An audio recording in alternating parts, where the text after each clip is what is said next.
Good morning मेरे प्यारे बच्चों। SNP एडुकेयर प्लेटफॉर्म पे आप लोगों का स्वागत है। और आज हम लोग 12th में एक चैप्टर हम लोग पढ़ेंगे जिसका नाम बाबू हम लोग डिटर्मिनेंट बोलते हैं।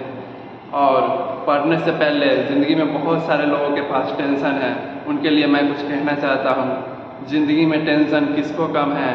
टेंशन में गम है, गम में मज़े और मज़े में हम हैं। तो ज़िंदगी में टेंशन नहीं लीजिए, बस पढ़ाई लिखाई कीजिए और आगे बढ़िए बाबू। और मैथ पढ़ने का एक सही और साधारण सा तरीका है बाबू। जब टीचर आपको कोई कुछ बता रहे हैं तो उन्हें गौर से देखिए और समझिए, और उसके बाद जो टीचर क्वेश्चन कराते हैं उसको कीजिए, उसको हमेशा 2 बार 3 बार कीजिए। और जो बुक आप लिए हुए हैं उससे क्वेश्चन बनाइए, और उस क्वेश्चन को इतना बनाइए कि वो ऐसा क्वेश्चन ही देखते आप चुटकियों में ब्रेक कर दें। अगर बाबू आपके पास कंसेप्ट रहेगा और टीचर के बोलने में बात आप समझे हुए रहिएगा तो आप क्वेश्चन को मिनटों में बना दीजिएगा। नहीं तो अगर आपके पास कंसेप्ट नहीं है तो आप घंटों घंटों बैठ के कुछ नहीं कर सकते। ठीक है बाबू। तो आइए हम लोग आज एक 12th का एक चैप्टर है जिसे हम लोग बाबू डिटर्मिनेंट बोलते हैं। आइए हम और आप मिलकर आज इस डिटर्मिनेंट को पढ़ते हैं।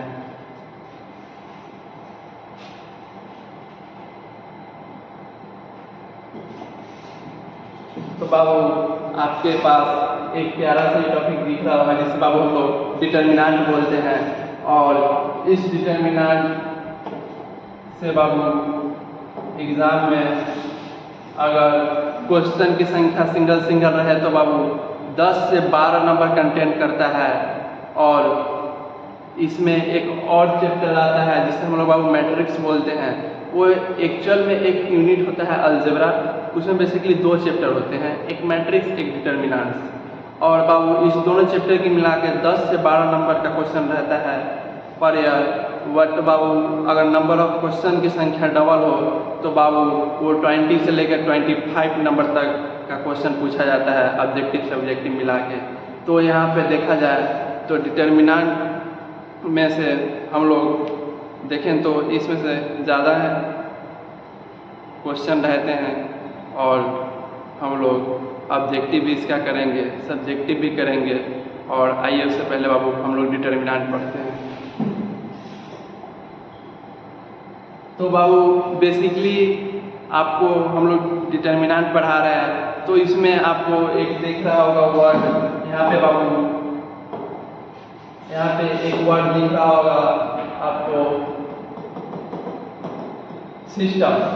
तो बोलिएगा सर सिस्टम का मतलब क्या होता है? तो बाबू सिस्टम का मतलब होता है व्यवस्था।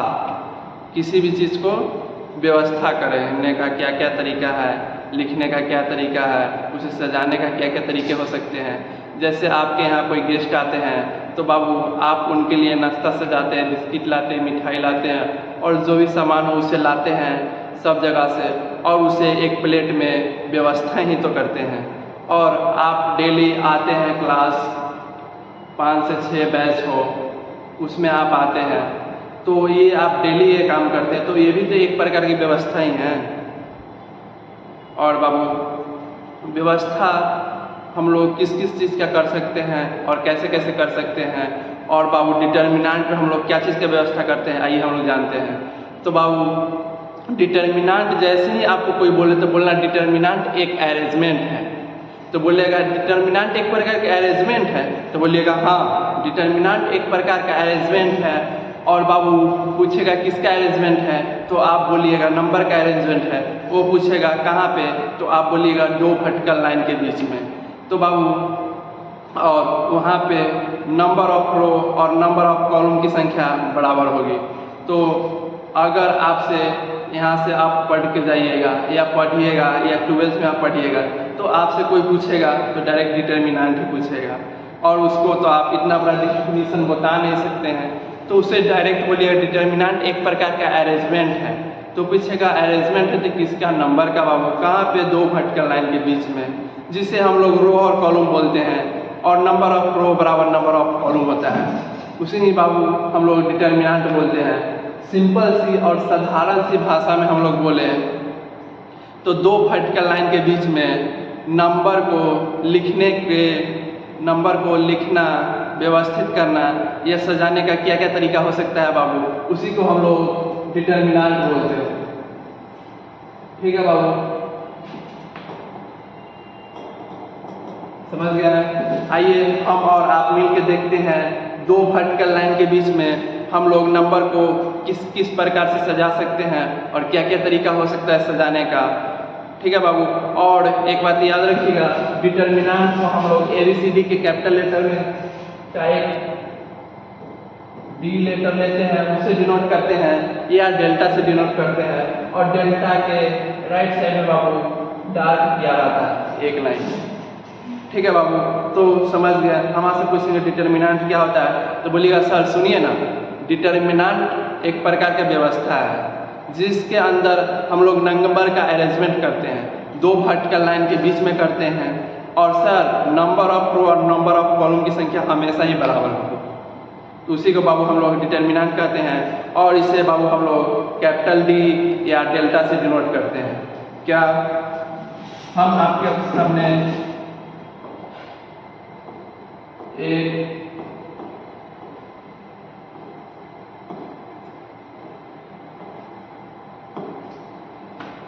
एक एग्जाम्पल लिखें। क्या बाबू A एक डिटर्मिनेंट है, तो बोलिएगा हाँ सर A एक डिटर्मिनेंट है। 4 पॉइंट आपने नंबर ले लिया जिसे दो वर्टिकल लाइन के बीच में आपने लिख दिया, और सर आप बोले थे जिसको हम लोग, तो यहाँ पे हमने आपको बताया था कि डिटर्मिनेंट को दो वर्टिकल लाइन के बीच में हम लोग अरेंजमेंट करते हैं जिसको नाम रो एंड कॉलम होता है। तो आइए बाबू हम लोग जानते हैं किसको रो बोलते हैं और किसको कॉलम बोलते हैं। तो जब भी अप डाउन का बात हो, ऊपर नीचे, जब भी हम लोग घर बनाते हैं सारा चीज़ को अरेंजमेंट ही करके तो बनाते हैं घर, तो उसमें एक बात याद रखिएगा, फ्लोर अप डाउन करके बनाते हैं ना, ऊपर first floor, second floor, third floor, ऊपर नीचे करके बनाते हैं ना, तो जब भी बाबू बात अप डाउन के आए तो इसे बाबू हम लोग रो बोलते हैं। और यहाँ बाबू एक से ज़्यादा रो है इसीलिए इसका हम लोग अलग अलग नाम दे देंगे। ठीक है बाबू, और जब भी हम लोग यहाँ पे बात करेंगे, सर आपने तो बता दिया अप डाउन रहेगा तो हम लोग उसको रो बोलेंगे, और सर यहाँ पे अगर लेफ्ट राइट रहेगा तो उसे क्या बोलेंगे बाबू, उसे हम लोग कॉलम बोलेंगे। और यहाँ पे एक से ज़्यादा कॉलम है इसीलिए इसका अलग अलग नाम दे देंगे। क्या बाबू आपको डिटर्मिनेंट का डेफिनेशन समझ में आया? डिटर्मिनेंट को दो वर्टिकल लाइन के बीच में नंबर को व्यवस्थित करने के, सजाने के या लिखने के क्या क्या तरीका हो सकते हैं बाबू, उसी को हम लोग डिटर्मिनेंट बोलते हैं। और अप डाउन की हम लोग बात करते हैं तो उसे रो बोलते हैं, और लेफ्ट राइट की बात करते हैं तब अब हम लोग उसे कॉलम बोलते हैं। ठीक है बाबू,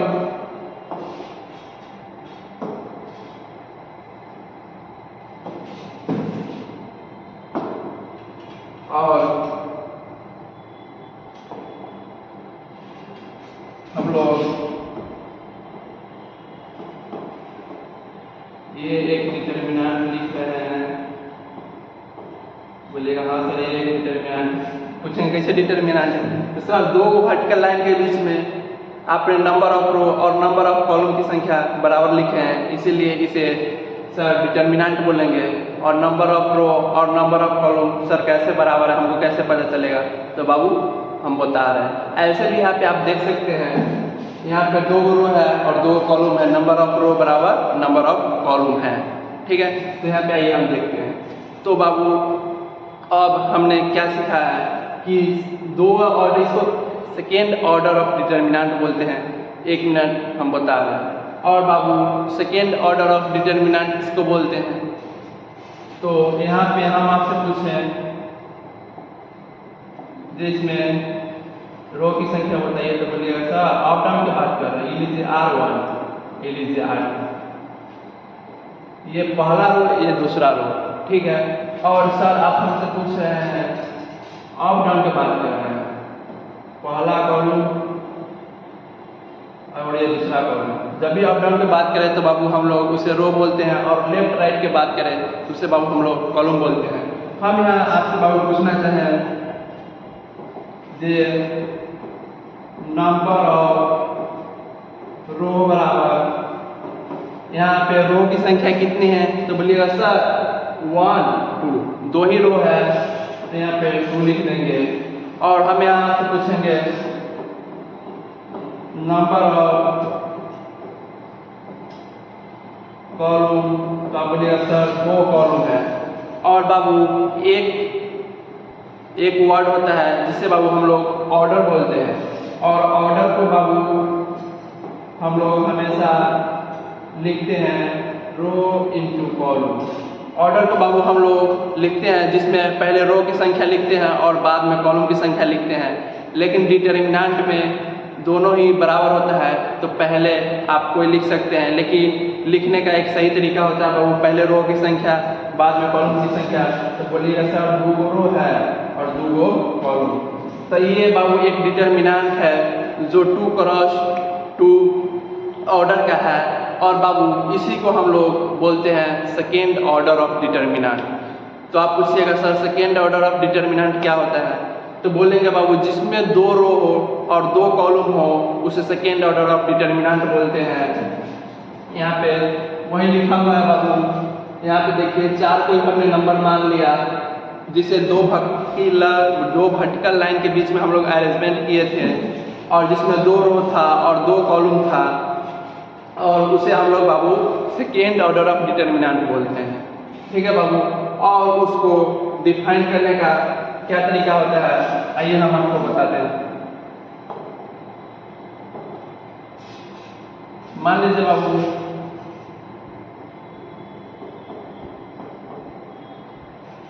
यहाँ पे एक डिटरमिनेंट आपने माना था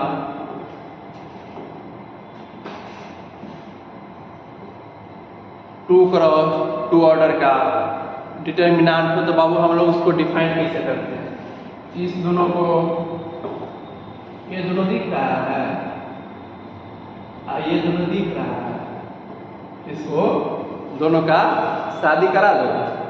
अरे एगो बाबूजी का 2 गो बेटा और दोनों का शादी हुआ, ठीक है, तो दोनों का शादी हुआ तो दहेज मिला, तो जो खर्चा हुआ दहेज मान लो 10-10 लाख रुपया मिला, 5-5 लाख खर्चा हुआ, तो दोनों का जो खर्चा हुआ उसे घटा देंगे तब ना उनका बचेगा मुनाफा, जो सिंचाई किए हैं 20 साल।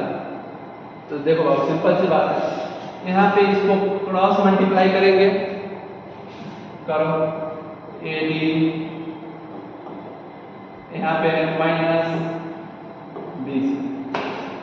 बाबू हम लोग 2 ऑर्डर के डिटरमिनेंट को कैसे सोल्व करते हैं, कैसे डिफाइन करते हैं, तो बाबू क्रॉस मल्टीप्लाई करके हम सब्ट्रैक्ट कर देते हैं, तो बाबू हम लोग का डिटरमिनेंट का वैल्यू निकल जाएगा, ठीक है बाबू।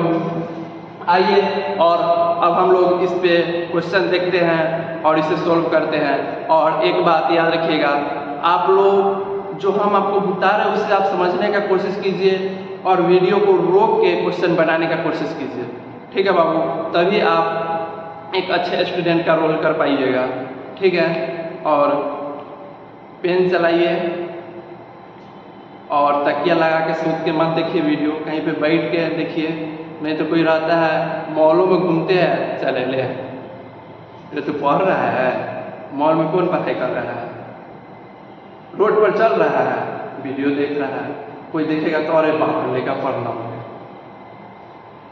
ठीक है। आइए बाबू क्वेश्चन हम लोग देखते हैं। इवैल्यूएट द फॉलोइंग, इवैल्यूएट कर देना मतलब इसको सोल्व कर देना है, इसको सोल्व करके छोटा कर देना है, छोटे छोटे खंड में से तोड़ देना है।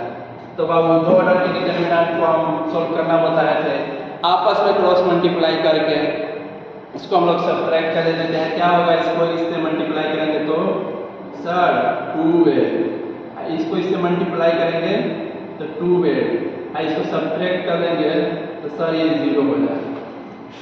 ठीक है बाबू, तो क्या इस क्वेश्चन का आंसर 0 आया है? चलिए इस क्वेश्चन को आप लोग बनाइए। तो बोलिएगा सर, आप बोले थे क्रॉस मल्टीप्लाई करने के लिए ना, लीजिए सेक को माइनस सेक से करेंगे तो माइनस माइनस सर प्लस हो जाएगा और सेक के स्क्वायर एक्स हो जाएगा। ठीक है सर, और सर आप बोले थे दोनों को क्रॉस मल्टीप्लाई करके और tan को tan के साथ करेंगे तो tan स्क्वायर एक्स हो जाएगा और बीच में माइनस का साइन लगा देंगे।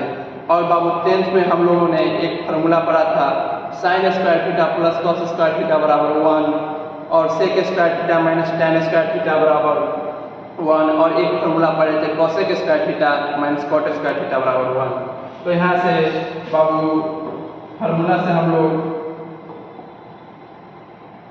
लिख ही देते हैं, तो कोई भाग भी ले रहता है।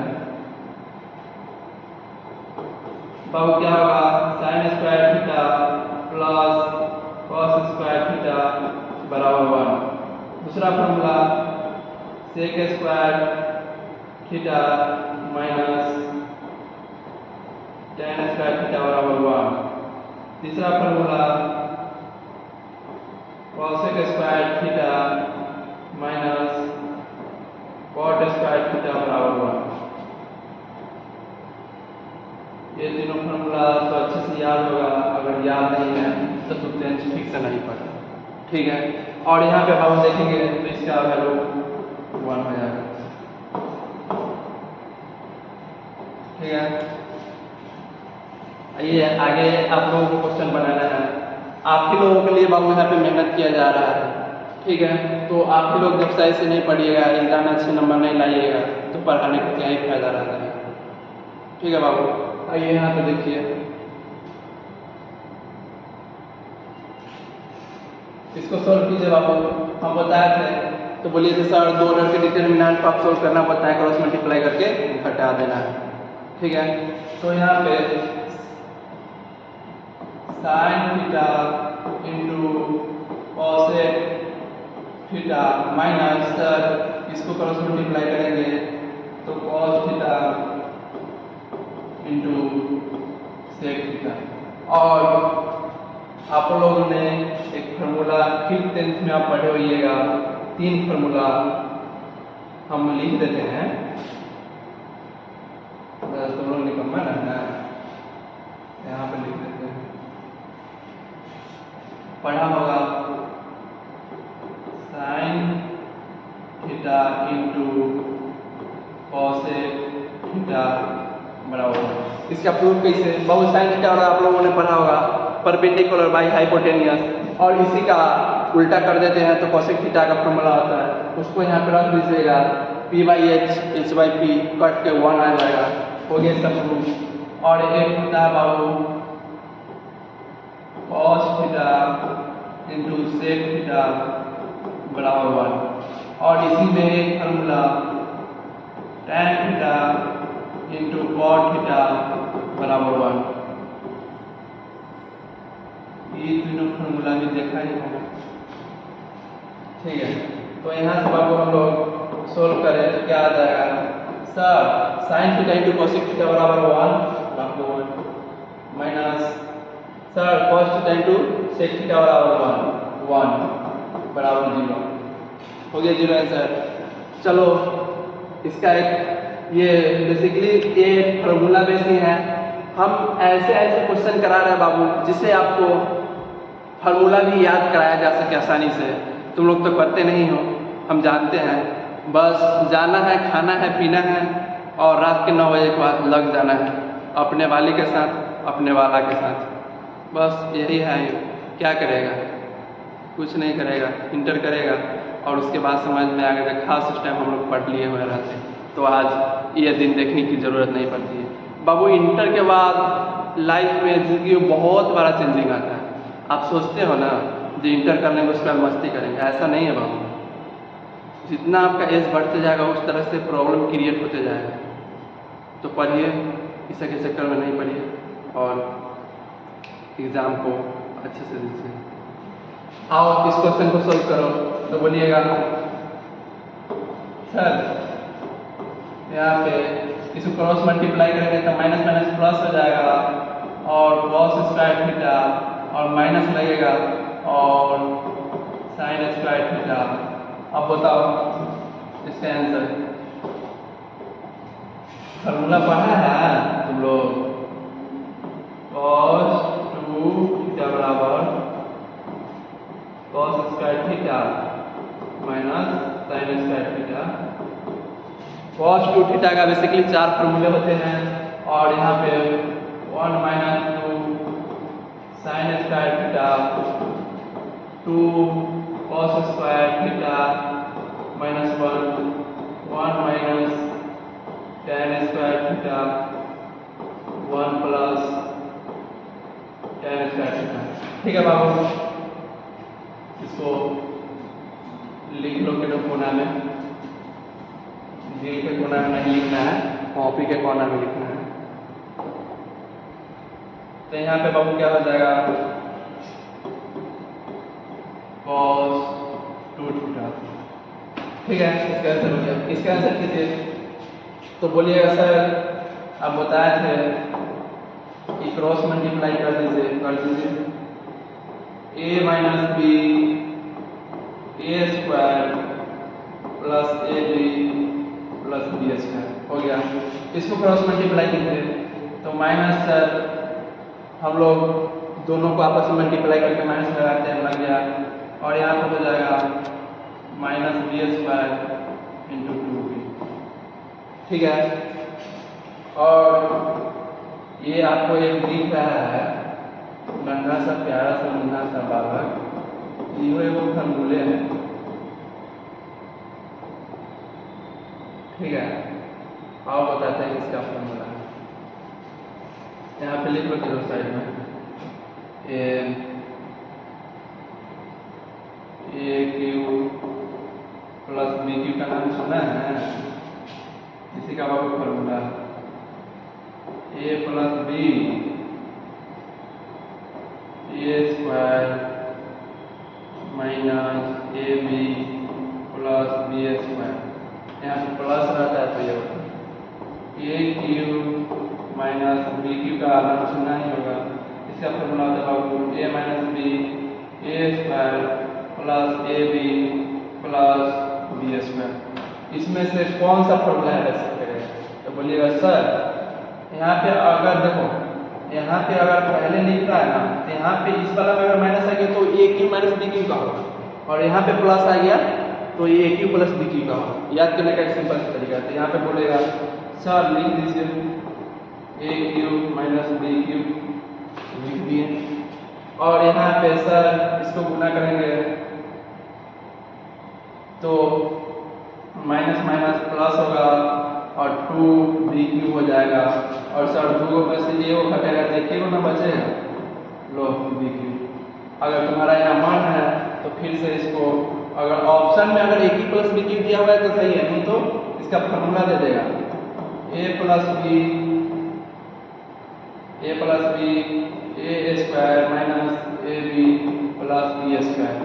ठीक है, तो ये बाबू फॉर्मूला इम्पोर्टेंट है। फॉर्मूला से जो लिख रहे हैं ना उसमें से एग्जाम में अगर वो रहता है फॉर्मूले तो याद नहीं रहेगा तो शर्मा कैसे बनाएगा, मैंने जितना याद करना रहता है उसको भरवा रहती याद करता है, और इसका काम इसका जरूरी है इसका फॉर्मूला, तो इसको याद नहीं करेगा, करो याद, और याद नहीं करता है फॉर्मूला, इसलिए बाबू आप लोगों से क्वेश्चन नहीं बनता है। चलिए इस क्वेश्चन को बनाइए। यहाँ पे हम आपको बता देते हैं एक्चुअल में अगर बेस सेम है तो पावर डूब जाता है। इसी के यूज करके बनाइए। तो बोलिएगा सर आप अभी बता रहे थे तनका देर पहले जे क्रॉस मल्टीप्लाई करके बताते हैं, बताओ 2 के पावर 100 इंटू 2 के पावर 34 माइनस 4 के पावर 20 सर 4 के पावर 45 हो गया। तो अब बोलिएगा सर यहाँ भी बेस सेम है तो पावर जुटेगा 2 के पावर 134, यहाँ 4 के पावर कितना होगा 20 40 2 65। और यहाँ पे हम आपको बताएंगे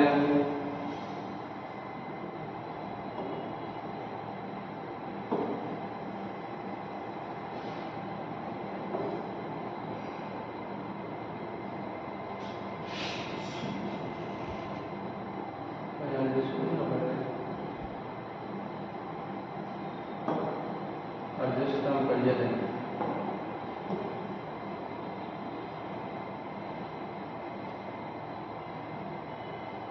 देखो कैसे एडजस्ट होता है, यहाँ 0 लो महरून कलर है, आजकल बड़ा ट्रेंडिंग में चल रहा है।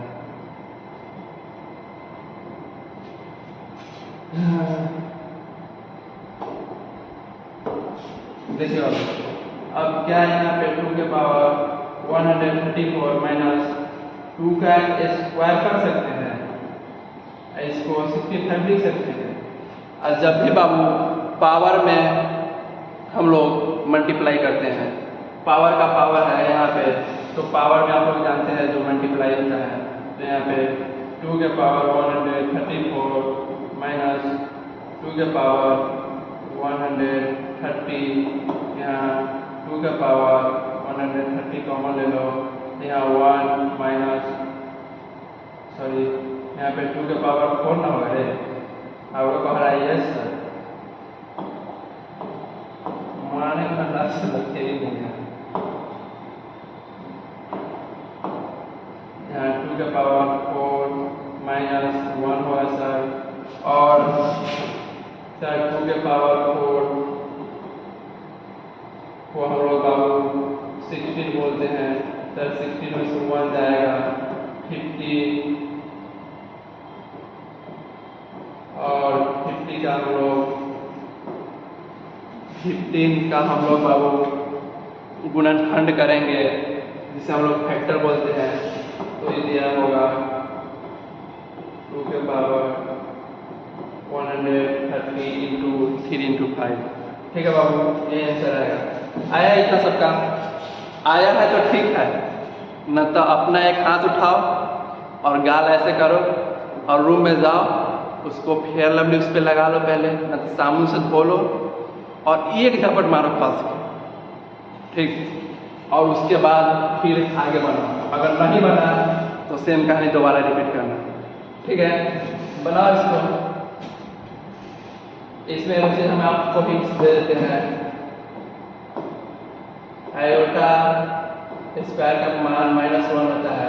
अरे कॉम्प्लेक्स नंबर पढ़ना है, जहाँ पे आयोटा को हम लोग रूट अंडर -1 मानते हैं, उसको स्क्वायर कर देंगे तो -1 होगा, और जहाँ पे बाबू आई लग जाता है उसे हम लोग इमेजिनरी नंबर बोलने लगते हैं, और जहाँ पे आई नहीं लगता है उसे हम लोग रियल नंबर बोलते हैं। विथ आई इक्वल टू हम लोग इमेजिनरी नंबर बोलते हैं, विदाउट आई वालों को हम लोग रियल नंबर बोलते हैं, और दोनों को मिला देते हैं तो कॉम्प्लेक्स नंबर होता है। 11th पे पढ़ना था, उस दिन तो पढ़ा नहीं, आज सोच रहा होगा एड्रेस का कि मैं -1 कैसे हो जाता है। इसको हम लोग क्रॉस मल्टीप्लाई करेंगे और यहाँ पे बहुत सब्ट्रैक्ट करेंगे, और 2y फार्मूला है बाबू, फार्मूला आई रटवा के तरफ से सिखाई भी देंगे, और नहीं सीखेगा तो यहाँ से मारेंगे हाथ बजा के मुंह तोड़ देंगे, ठीक है ना।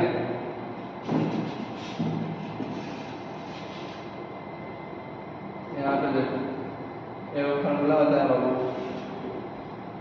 a square minus b square बराबर a plus b into a minus b, ठीक है।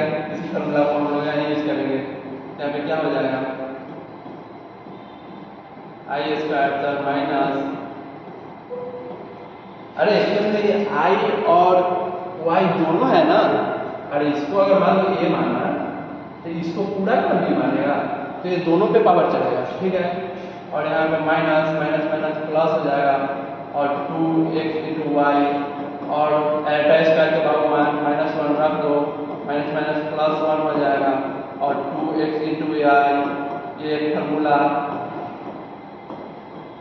समझ में आया कि नहीं? इहो के कंफ्यूजन होगा, लाभ नहीं किया देते।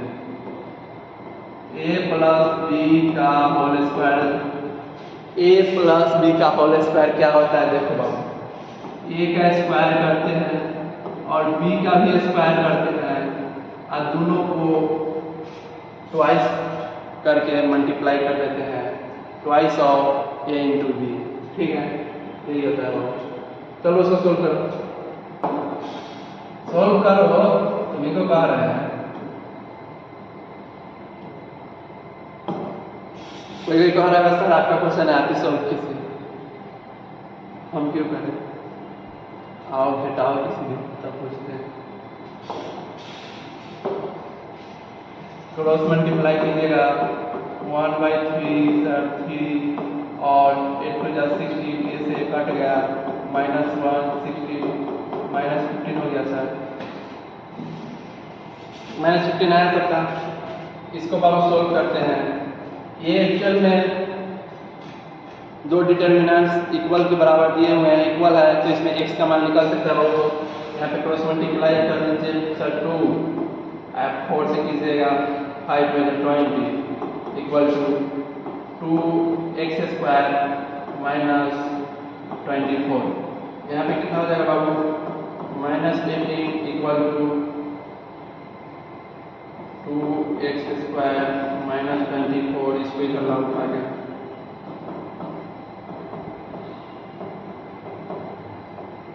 2x², इसको घटाएंगे तो 6 होगा और इसको काटो 3 होगा x²।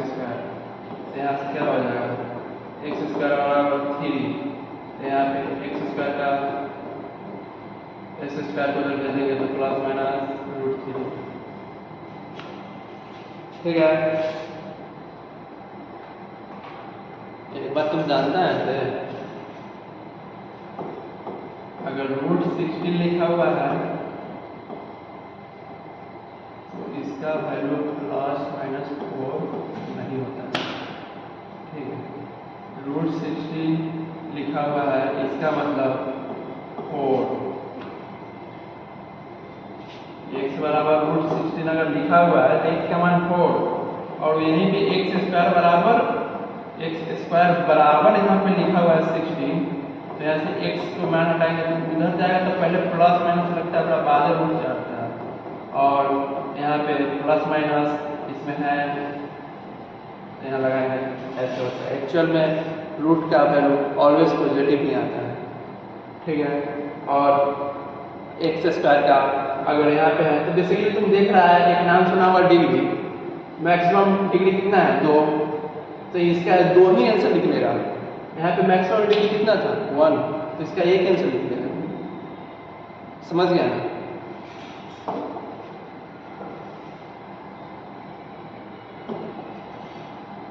चलो इस क्वेश्चन को बनाओ। ये एक KCC ना का क्वेश्चन लग रहा है, आपस में मल्टीप्लाई करो सर। 1/21 माइनस 1/10, एलसीएम ले लीजिए। 210 को 21 से डिवाइड करेंगे तो 10 आएगा और 10 से करेंगे तो 21, सब्ट्रैक्ट कर लीजिए, -11/210 आएगा। क्या आप लोगों को समझ में आया? और नहीं समझ में आया तो आप लोग हमें कमेंट कीजिए, हम आपको अच्छे से अच्छे क्वेश्चन और बढ़िया से बढ़िया क्वेश्चन कराएंगे। ऑलरेडी ये क्वेश्चन का लेवल हाई है और बाबू हम लोग पहले थ्योरी भी किए हैं, उसके बाद इतना सारा क्वेश्चन किए हैं। जब थ्योरी हम लोगों का खत्म होगा उसके बाद बहुत सारा क्वेश्चन करेंगे। ठीक, इतना क्वेश्चन करेंगे जो तुम्हारा पेन खत्म हो जाएगा, बाकी हमारा क्वेश्चन खत्म नहीं होगा। ठीक है ना? आओ अगला क्वेश्चन देखते हैं। Third order of determinant. बाबू हम आपको क्या बताए थे? सेकेंड ऑर्डर ऑफ डिटर्मिनेंट, जिसमें 2 रो हो 2 कॉलम हो उसे सेकेंड ऑर्डर ऑफ डिटर्मिनेंट बोलते हैं। और हम आपको बता रहे हैं थर्ड ऑर्डर ऑफ डिटर्मिनेंट क्या होता है। तो बाबू एक ऐसा डिटर्मिनेंट जिसमें 3 रो हो और 3 कॉलम हो उसे थर्ड ऑर्डर ऑफ डिटर्मिनेंट बोलते हैं। जब भी हम किसी डिटर्मिनेंट को यहाँ पे हम आपसे पूछे A11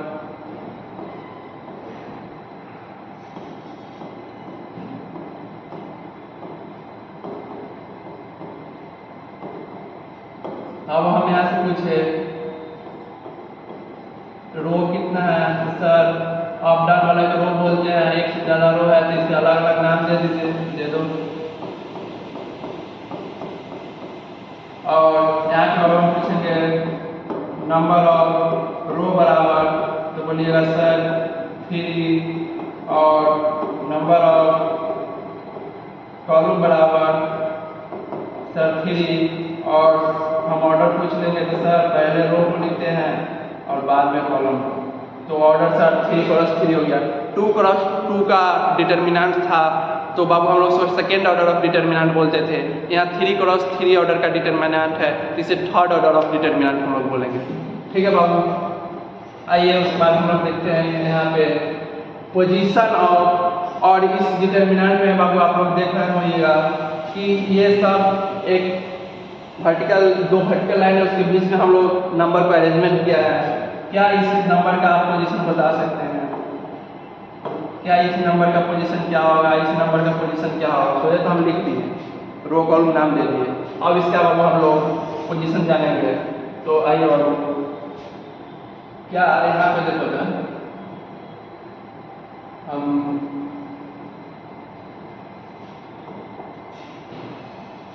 ये कोई डिटर्मिनेंट लिखना है,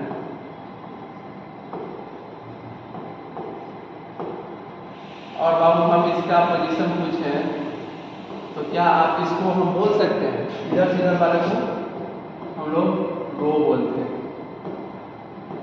अप डाउन वाले को रो बोलते हैं, इससे ज़्यादा रो है तो अलग अलग नाम देंगे। ठीक है ना? तो यहाँ पे हम पूछेंगे इसका बाबू पोजीशन बता, तो ये तुमको देखने से नहीं लगता है कि सर ये तुम इधर से अप डाउन की बात कर रहे थे, सर ये पहला रो में है, और सर इधर से लेफ्ट राइट की बात कर रहे थे पहला कॉलम में। तो सर इस काम कीजिए ना, इसको आप नाम दे दीजिए इस पोजीशन का A11। A11 हम लोग क्यों लिखें? तो आइए हम अभी आपको समझ में आ जाएगा। ये तुमको देखने से लग रहा है पहला रो में, इधर से देखने तो लग रहा है दूसरा कॉलम में। यहाँ पे इसका A12 नाम दे दो। अब सर इसका A12 बाबू हम आपको अभी बताए थे जब पहले रो को लिखते हैं और बाद में कॉलम को लिखते हैं। तो यहाँ पे रो का संख्या फर्स्ट है, फर्स्ट रो में ये नाम एलिमेंट बिलोंग कर रहा है, तो यहाँ पे फर्स्ट रो और सेकेंड कॉलम में है तो सेकेंड कॉलम। ठीक है, अब इस एलिमेंट का हम पूछे तो तुम क्या बोलेगा? सेकेंड रो में है सर, लो सेकेंड रो लिख लो, कॉलम बताओ, बोला फर्स्ट। समझ गए बाबू? अब हम इस पूछेंगे डी का पोजीशन बताओ, तो बोलिएगा सर ये देखिए ना, अप डाउन पे बात कर रहे थे ना, तो डी हमको दिख रहा है तुमको, मतलब हमको भी दिख रहा है। सर ये सेकेंड रो में है, तो यहाँ पे सेकेंड रो में है ना, तो सर पहले तो हम लोग डिटर्मिनेंट को लिखते तो रो में लिखते हैं, रो सेकेंड लिख देते हैं। सर इधर से सेकेंड रो में दिख रहा है, लेफ्ट राइट दिख रहा है ना, कि सेकेंड कॉलम में दिख रहा है, तो इससे बाबू हम लोग सेकेंड कॉलम लिख देंगे। तो 2 ऑर्डर का डिटर्मिनेंट का बाबू पोजीशन यही होता है। तो आइए हम लोग mn क्रॉस ऑर्डर का डिटर्मिनेंट का पोजीशन क्या होगा हम लोग जानते हैं।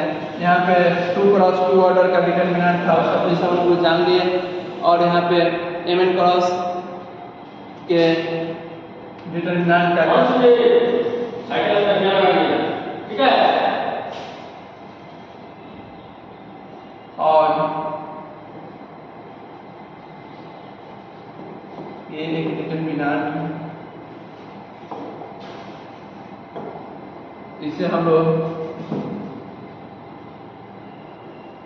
A11 का कोई दिक्कत तो बोलिएगा नहीं सर, ये फर्स्ट रो में आप फर्स्ट कॉलम में, इसको A12 बोल दे तो कोई दिक्कत तो बोलिएगा नहीं सर, फर्स्ट रो में और सेकेंड कॉलम में।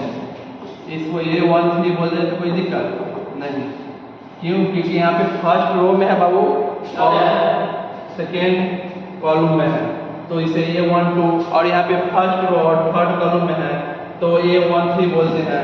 और यहाँ पे फर्स्ट रो को ऐसे टैग बनाएंगे तो बाबू हम लोग का नंबर ऑफ कॉलम कितना हो जाएगा, यहाँ पे n हो जाएगा। ठीक है, और यहाँ पे नीचे के साइड बढ़ेंगे सर, अप डाउन के बात करेंगे तो नंबर ऑफ कॉलम की संख्या बढ़ेगी।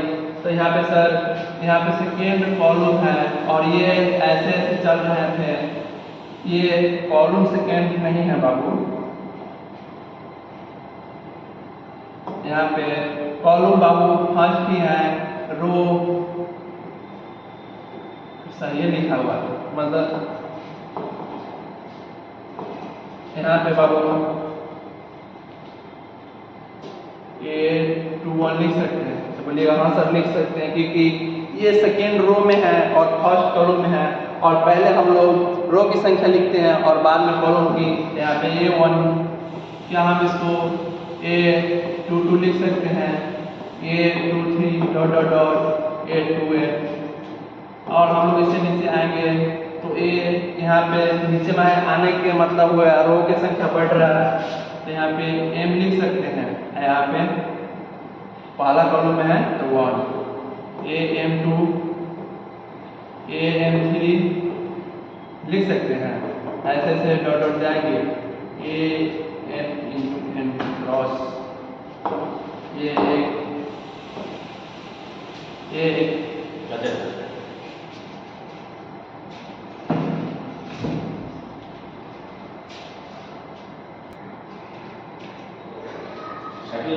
तो आइए बाबू हम लोग यहाँ पे देखते हैं, पोजीशन हम लोगों ने जाना यहाँ पे कैसे कैसे होते हैं, और आगे आओ हम लोग देखते हैं sign of element of determinant, और हम लोग पोजीशन भी जान गए उसका क्या क्या जगह हो सकता है और कौन जगह पर रहेगा कौन, तो उस एलिमेंट को हम लोग क्या बोलते हैं। और अब एक सवाल आता है बाबू, उसका साइन क्या क्या होगा, तो एक चीज नोट में याद रखिएगा बाबू, नोट में लिख लो,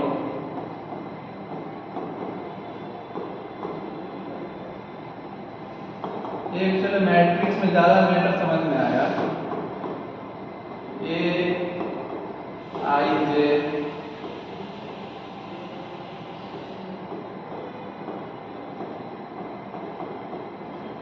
एक्चुअल में यहाँ पे रो और कॉलम जो क्रॉस में रहता है उसको ऐड करके बाबू हम लोग निगेटिव के पावर में चढ़ा देते हैं, यही एक नोट है। और इसको हम लोग आइए देखते हैं इसका क्या यूज होगा। तो यहाँ पे हम आपको एक डिटर्मिनेंट लिखते हैं, एक डिटर्मिनेंट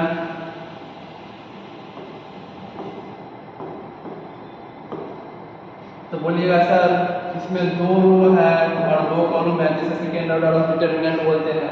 और बाबू इसका पोजीशन हमने अभी आपको बताया था, A11 A12 A21 A22, कोई दिक्कत है नहीं ना, कमेंट करो दिक्कत है तो यहाँ पे बाबू हम आपको क्या बताए थे, AIJ जो यहाँ पे मल्टीप्लाई इसको सम करके हम लोग बेसिकली निगेटिव के पावर में चढ़ा के साइन निकाल देते थे। यहाँ पे लिखो, यहाँ पे 1 1 कितना हुआ, 2 हुआ ना, यहाँ पे देखो निगेटिव के पावर, एक बात तुम जानता है ना, अगर इवन हुआ तो ये पॉजिटिव होगा, और निगेटिव के पावर अगर ऑड हुआ तो ये निगेटिव होगा। ठीक है, तो यहाँ पे देखो और बताओ कि यहाँ पे 1 और 1 को जोड़ रहा है तो 2 आ रहा है ना, और 2 एक इवन नंबर है, तो यहाँ पे निगेटिव का पावर इवन नंबर यहाँ पे क्या आ रहा है, पॉजिटिव हो, लिखो पॉजिटिव। और यहाँ पे 1 + 3 को आप जोड़ रहे हैं यहाँ पे, तो यहाँ पे आप देख रहे हैं 3 को अगर जो इस पे निगेटिव पे डालिएगा तो ऑड होगा, निगेटिव का पावर ऑड होगा, तो यहाँ पे क्या होगा, निगेटिव होगा ना।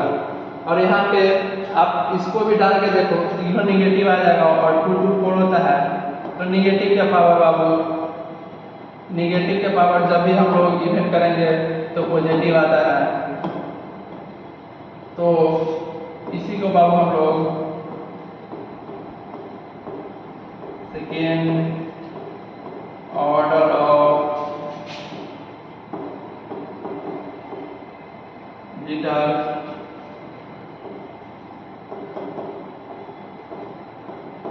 डिटरमिनेंट बोलते हैं। तो क्या आप हमें यहाँ से बता सकते हैं 3 ऑर्डर का हम एक डिटरमिनेंट लेना चाहते हैं, उसका पोजीशन। तो बोलिएगा सर पहले रो पहले कॉलम A1 पहले रो दूसरे कॉलम A1 सर ऐसे तो जाएंगे तो रोने की बात होगा, और इधर होगा, इधर से ऐसे बात करेंगे तो सर कॉलम होगा, और यहाँ पे हम लोग 3 ऑर्डर का डिटरमिनेंट का हम लोग पोजीशन देख रहे हैं। तो क्या होगा सर सेकेंड रो में फर्स्ट कॉलम में second column second row third column third row first column third row second column third row third column. क्या बाबू समझ गए? और इसका साइन क्या होता है आइए हम लोग जानते हैं। जो ट्रिक हम बताना उसी को अपनाइए। बेसिकली इसका रो और कॉलम के सम करो और उसके नेगेटिव के पावर में चलो। तो यहाँ पे देखो अगर ये दोनों को हम जोड़े ना, अगर इवन आया तो पॉजिटिव और ऑड आया तो नेगेटिव। यहाँ दोनों को जोड़ो ऑड आ रहा है ना, यहाँ पे देखो इवन आ रहा है, यहाँ पे ऑड आ रहा है ना। और इसी के बाद हम लोग थर्ड ऑर्डर ऑफ डिटरमिनेंट बोलते हैं। ठीक है, तो आओ हम अब लोग थर्ड ऑर्डर ऑफ डिटरमिनेंट को कैसे डिफाइन करते हैं और उसका वैल्यू कैसे निकालते हैं। ठीक है, तो यहाँ पे थर्ड ऑर्डर ऑफ डिटरमिनेंट निकालने के लिए सबसे पहले बाबू हम लोग किसी रो या किसी भी कॉलम में हम उसका सारे एलिमेंट का साइन लेते हैं। तो बोलिएगा साइन लेते हैं सर, हमको मन है फर्स्ट रो का लेने का, ले लो। अरे फर्स्ट रो का है ना साइन है, देखो पीछे अभी ना बताया, ये ले लो, ले लिए। और सर हम यहाँ पे A1 एलिमेंट को हम बाहर निकालना चाहें, थोड़ा सा कोई दिक्कत नहीं। जिस भी एलिमेंट को हम लोग बाहर निकालेंगे ना, यहाँ पे निकाल रहे हैं ना A1 का, तो जिस भी एलिमेंट को हम लोग बाहर निकालेंगे ना उसके रो एंड कॉलम को हम भाग देंगे। मतलब सीधी सी बात में बोले तो उसे हम लोग रिमूव कर देंगे। इसके रो ये हो गया और इसके कॉलम ये हो गया, इन दोनों को रिमूव कर दिए। जिस भी एलिमेंट का हम लोग निकालना चाह रहे हैं, जिसको ऐसे इसको माइनर बोला जाता है, आगे चल के हम लोग पढ़ेंगे। और हम लोग थर्ड ऑर्डर ऑफ डिटरमिनेंट को सोल्व करने का क्या तरीका होता है भाई हम देखते हैं। तो किसी भी रो या किसी भी कॉलम का हम पहले साइन ले लेंगे, और उसके बाद जिस भी एलिमेंट को हम लोग निकालना होगा, जी पहले यहाँ पे इस एलिमेंट का निकाल रहे हैं तो इसके रो एंड कॉलम को ढकिए। यहाँ पे क्या बचा V2 C2 V3 C3, समझ गया। और यहाँ पे देखो इसके बाद तुम यहाँ पे ये वाला लेगा साइन जीरो के लिए है ना, तो इसके रो एंड कॉलम को ढको। तो बोलिएगा सर इसको रो और कॉलम ढक गया, और जो एलिमेंट बचा उसको लिखो A2 A3 C2 C3 हो गया। अब बोलेगा सर ये तो हो गया, कर दो।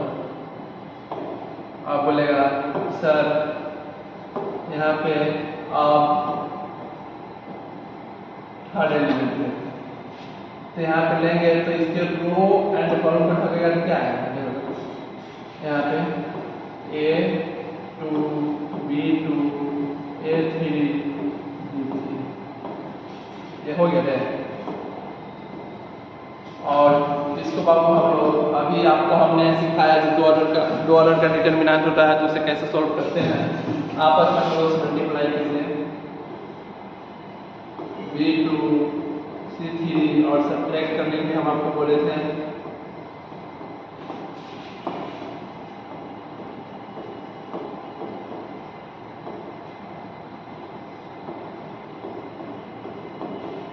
ठीक है ना, ये क्रॉस मल्टीप्लाई करके सब्ट्रैक्ट करना है, कर दिया। और जो ये आएगा सॉल्व करके वही तुम्हारा होगा आंसर। और इसी आंसर में एच यू लगा देगा, टी हो जाएगा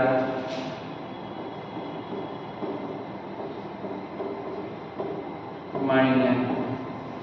तो अपन नाम मत समझो, हमारा नाम है, ठीक है। मतलब दिमाग है तो लोगों के पास तो कुछ सोच लेता है। मतलब तुम लोग कभी ऐसा नहीं लगता जी दिमाग है तो कभी रील देखने के बारे में सोचते हैं, कभी घूमने के बारे में सोचते हैं, कभी कभी ये भी सोच लिया करो यार, जो 2-4 क्वेश्चन बना लेते हैं।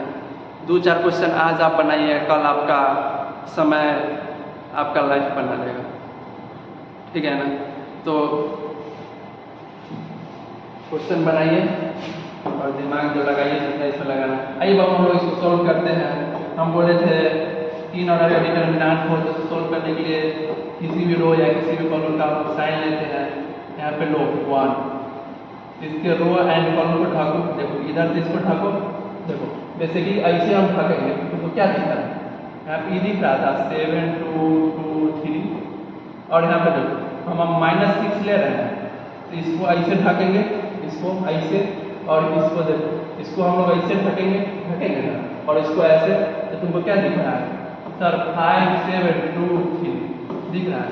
और लो +1 लो, इसको ढाको 5 7 7 2, सोल्व करो। 1 से गुना करने पर कोई फर्क नहीं पड़ेगा। 17 21 दूना 4 6 तेई 15 दूना 14, समझ में आ रहा है ना रे। और यहाँ पे 1 से मल्टीप्लाई करने का कोई वजह है 10, और 7 को 7 से करेंगे तो 49। यहाँ पे हो जाएगा 17, और यहाँ पे -6, और -6 से ना होगा 1 आएगा, इसको 1 से मल्टीप्लाई करेगा, इसमें से 1 आए, 1 को 6 से मल्टीप्लाई करेगा तो 6 से आएगा ना, और माइनस लगाओ तो माइनस लगाएंगे। और यहाँ पे प्लस में नहीं होगा, होगा कहें हम लिखवे करेंगे, और यहाँ पे घटा के लिख दीजिए 39। और तुमको पता है माइनस माइनस जुटेगा प्लस हो जाएगा, यार कितना हो जाएगा 17 माइनस 45 हो रहा है, ठीक लिखे हुए हैं ना 45, घटा के देखो कितना होगा।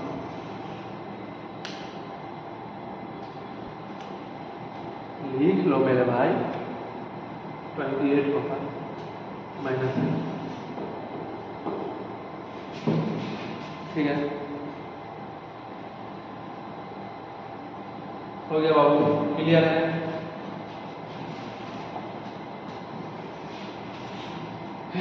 ये होता है, ये इक्वेशन है, और इक्वेशन किसको बोलते हैं बाबू, जब भी किसी भी चीज़ को हम लोग इक्वल टू करके लिख देते हैं तो बाबू हम लोग उसको इक्वेशन बोलते हैं। और यहाँ पे ये इक्वेशन कैसे हुआ, डिटरमिनेंट को इक्वल टू करके लिखा हुआ है, तो ये एक प्रकार का इक्वेशन ही है, ठीक है बाबू। और हम लोग को ये एक डिटेल में पढ़ना है इक्वेशन के बारे में ही, और डिटरमिनेंट में ही अगला चैप्टर है, ठीक। और केसीसी से अगर लेंगे तो उसका अगला एक्सरसाइज हो जाएगा जहाँ पे पढ़ना है हम लोगों को, वहाँ पे हम लोग दिखेंगे जो 3 पॉइंट्स दिया हुआ है तो उसका हम लोग ट्रायंगल, एरिया ऑफ ट्रायंगल कैसे निकालते हैं, और उसको कोलिनियर वो कब होता है, यही सब के बारे में पढ़ना है। आइएगा हम लोग पढ़ेंगे। और वहाँ पे 2 पॉइंट दे दिया है, और वहाँ पे वो आपको इक्वेशन बनाने के लिए बोल रहा है, ठीक है। तो कैसे बनेगा ये सब हम लोग पढ़ेंगे वहाँ। तो इसको सॉल्व कर लो। क्या बोले थे, किसी भी रो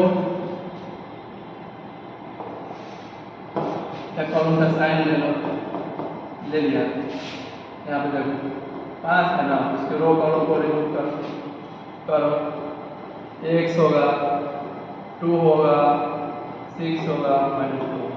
तो 5 को रो कॉलम को रिमूव करेगा कितने ना होगा, और यहाँ पे -3, इसको रिमूव करो, -3 को रो और कॉलम को यहाँ पे -7 2 9 -2 हो गया।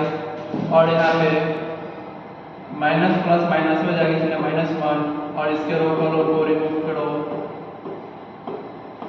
और इसको सोल्व, ये 0 के बराबर है तो यहाँ पे सोल्व करो।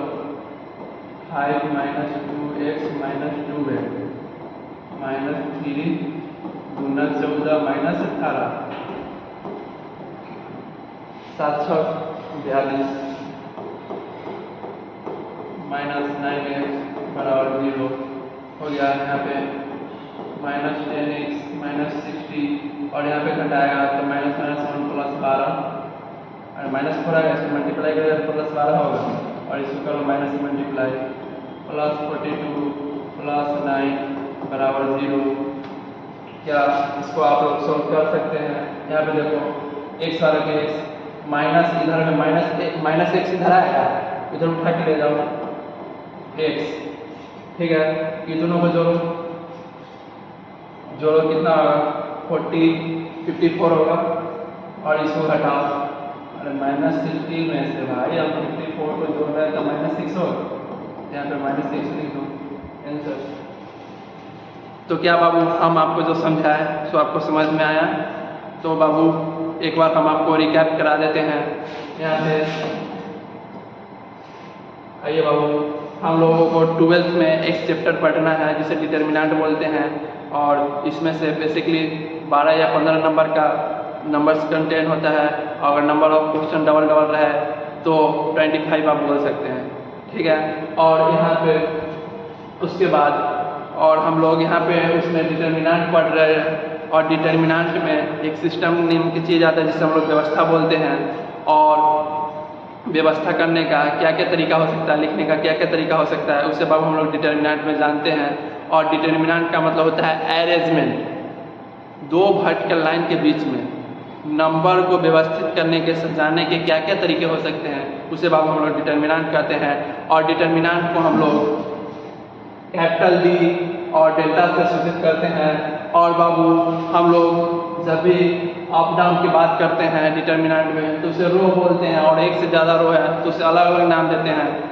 और लेफ्ट राइट की बात करते हैं तो बाबू उसे हम लोग कॉलम बोलते हैं, एक से ज़्यादा कॉलम है तो उसे हम लोग अलग अलग नाम देते हैं। और यहाँ पे ये इसमें आप देखिएगा तो बेसिकली 2 रो है 2 कॉलम है, और ऑर्डर हम लोग जब भी बाबू लिखते हैं तब पहले रो की संख्या और बाद में कॉलम की संख्या लिखते हैं तो हम लोग का ऑर्डर निकलता है। और बाबू जिसमें 2 रो हो और 2 कॉलम हो उसे हम लोग बाबू सेकेंड ऑर्डर ऑफ डिटर्मिनेंट बोलते हैं। और जिसमें 3 रो हो और 3 कॉलम हो उसे हम लोग थर्ड ऑर्डर ऑफ डिटर्मिनेंट बोलते हैं, ठीक है। और यहाँ पे साइन क्या होता है पोजीशन का, सो हमने आपको बताया हर एक एलिमेंट का पोजीशन का क्या क्या साइन होता है उसे हम आपको बताए थे। यहाँ पे पहले पोजीशन बताएं कि इस एलिमेंट का डिटर्मिनेंट में रहेगा तो उसका क्या क्या पोजीशन हो सकता है, तो वही सब हो सकता है। साइन कैसे निकालेंगे, तो सर नंबर ऑफ रो और नंबर ऑफ कॉलम को आपस में जोड़ के उसके निगेटिव के पावर में चढ़ा देंगे, जो पोजीशन होगा उसका वो साइन हो जाएगा, ठीक है बाबू। तो यहाँ पे हम लोग समझ गए। चलिए आगे देखते हैं। यहाँ पे हमने आपको बताया 3 ऑर्डर ऑफ डिटर्मिनेंट को हम लोग कैसे डिफाइन करते हैं। तो बाबू हम लोग पहले 3 ऑर्डर ऑफ डिटर्मिनेंट को बाबू हम लोग पहले किसी भी रो या किसी भी कॉलम में हम लोग पहले उसका साइन लेते हैं और उसी के अकॉर्डिंग हम लोग हर एक एलिमेंट को लिए सोल्व करते हैं। जैसे यहाँ पे हमने आपको बताया एक रो फर्स्ट रो को हम लोगों ने पहले साइन लिया और उसके बाद हमने इस एलिमेंट को लिया और इसके रो एंड कॉलम को ढक दिया, जैसे रिमूव कर दिया और इसको जो बचा उसे लिख दिए। फिर उसी प्रकार से हमने इस चीज़ को निकाला और निकालने के बाद जो आंसर आया हमारा उसी को आंसर बोलेंगे। थर्ड ऑर्डर ऑफ डिटर्मिनेंट का आंसर क्या होता है उसी को हम लोग निकालने का एक तरीका होता है। कल के क्लास में बाबू हम लोग पढ़ेंगे माइनर वो फैक्टर क्या होता है और बहुत सारे क्वेश्चन करेंगे तो अगर आपने अभी तक नहीं पढ़ा है तो टेंशन से हो जाइए फ्री और जुड़िए मेरे साथ और पढ़िए। भरोसा रखिए, अच्छा पढ़ाएंगे, बढ़िया पढ़ाएंगे और ठीक ठाक भी पढ़ाएंगे। ठीक है, तो चलिए आप लोग क्वेश्चन का प्रैक्टिस कीजिएगा, ठीक है, और क्वेश्चन बनाइएगा और पढ़िए। ठीक, इधर उधर के चक्कर में मत पढ़िए। बस ना है अरे, आज अगर पढ़ लिख लेगा ना तब ना कल क्या बोलेगा बाल बच्चा को अपने पढ़ लिख लो, ज़िंदगी में 1000 आएगी 1000 जाएगी। कि ज़िंदगी में 1000 आएगी 1000 जाएगी, अपनी वाली तो मम्मी जिलाएगी। पढ़ो लिखो ऐश करो।